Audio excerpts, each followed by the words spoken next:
Now, I often do storytelling and arts and crafts activities in the museum quite near me in Strathpeffer, called the Highland Museum of Childhood. And so they got in touch and said, Lizzie, why are you not coming to us? And I said, oh, well, you see, the project is like about the coast. It's about stories that are along the coast.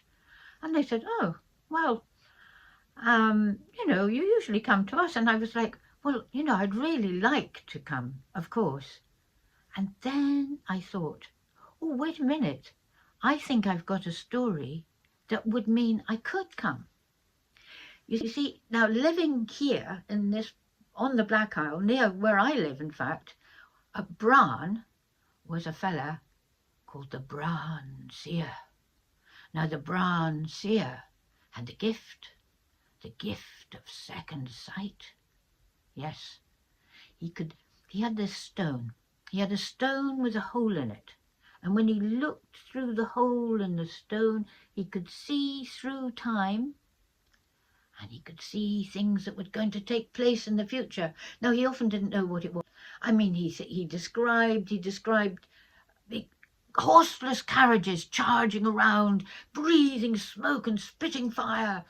Everybody thought, oh no, they sound terrifying. No, they're cars or possibly trains. And you know, so made another prediction about another stone, another Pictish standing stone that's just outside of Strathpeffer, the Eagle Stone. The eagle's been there for hundreds of years. But the Bran Seer said, if the Eagle Stone should fall, ships will sail up the Strath.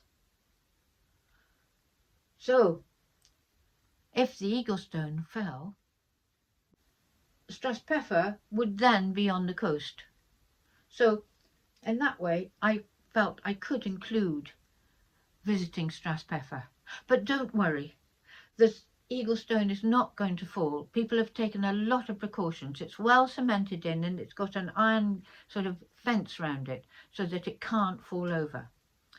Also, we actually believe the prediction has already been fulfilled, because there was a airship that got loose, and the airship sailed up the Strath. So ships have already sailed up the Strath, all being that they were airships.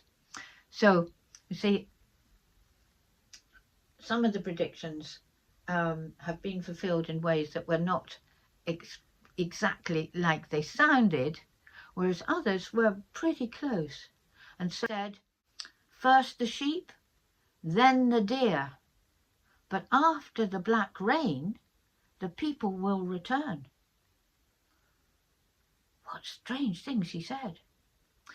But if we think back, and we think back to the Highland clearances, actually, that is what happened. The sheep drove the people from the land, and they were cleared and forced to travel to lands as yet unknown. Clearances is something that was predicted by the Bran Seer. I'm going to tell you one more little story about that with one of my other quilts as my final little video.